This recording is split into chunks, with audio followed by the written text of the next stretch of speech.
katta qozonda ovqat qilardik qo'ni qo'shniga. Hammasiga qat'iy o tulbani oldiga dori olib borishardi bolalar. Ikkita chiniga menga solib berardi, ikkita chiniga ukamga solib berardi. Ikkovimiz chiqib ketardik. Opa sen ana nimaga hovli tomonga bor desa, nariyoqqa ketardim akam tomonga. Men sen bu yoqqa deb u tomonga ketardi. Ketyapti, undan keyin chiqqanda men chiqdim, bo'ldi, bo'shatib berdi desa, hali oshdi. Tepasida kattaroq go'shtini solib bersa, ikkovimiz mulla buvani eshigini tagida o'tirib, "Kema go'shtini yeb olaylik, kattaroq ekan" deb go'shtini bo'lib yeb olardik. Yeb olgandan keyin hali yana bitta chinidagi go'shtini bunday bo'lib turib ikkoviga solib qo'yib, "Mana qaytarib berdi" deb olib chiqardik buvimizga. Lekin buvim kulib qo'yardi, bizni bilardi-da. Go'sht yeb qo'yganimizni bilar edi.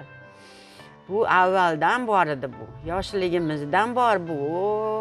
Oshlarni ulashib, chiqib, ovqatlarimiz sovib qolar edi. Undan keyin ukam ikkovimiz yer edik. Ular yeyishib bo'lar edi. Xosiyatxon ayaning yoshi 80 dan oshyapti. Umri davomida u hayit bayramlarini ko'p ko'rdi. Arafalarda osh qilib, qo'shnilarga tarqatdi. Endi oshni uning kelinlari, farzandlari pishirishadi. Ammo shunda ham Xosiyatxon aya tek o'tirmaydi. Sabzi to'g'rab beradi, guruchni tozalaydi. Barcha masalliqlar tayyor bo'lgach esa qozonga xonadondan o'tganlar haqqiga atab yog' qo'yadi. Shu eshiklardan o'tgan qaynotalarim, akalarimiz, opalarimiz haqida Qur'on tilovat qiladi. Rahmatga ya Arhamar Rohim. O'zbek oilalarida yaxshi bir an'ana shakllangan. Arafa kuni pishirilgan tansiq taomdan qo'ni qo'shniga ulashiladi.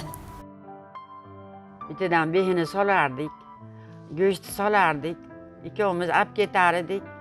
Yana qaytib kelsak tayyor qilib turardi, yana onasiga borib oshimizni yeb olaylik desak ham unamas edi, sovib qoladi issig'ida olib keldik. Olib kelsak, ular tayyor, "Voy, biz ham oshimiz tayyor edi. Jinday turib turinglar" derdi.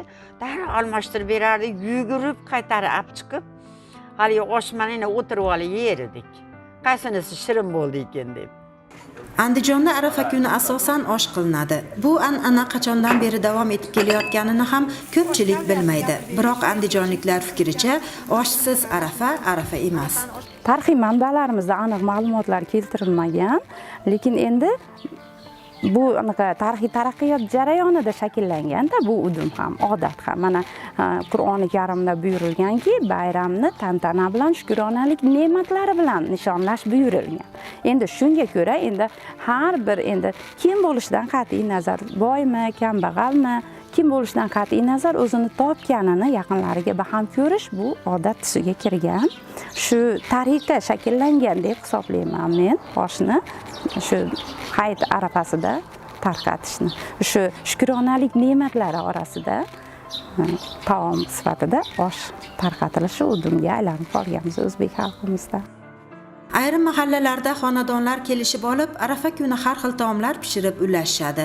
Oshdan tashqari lag'mon, somsa, qozon kabob, dimlama va hokazo. Qarabsizki, hammasidan oz-ozdan totinib, shohona taomlanasiz.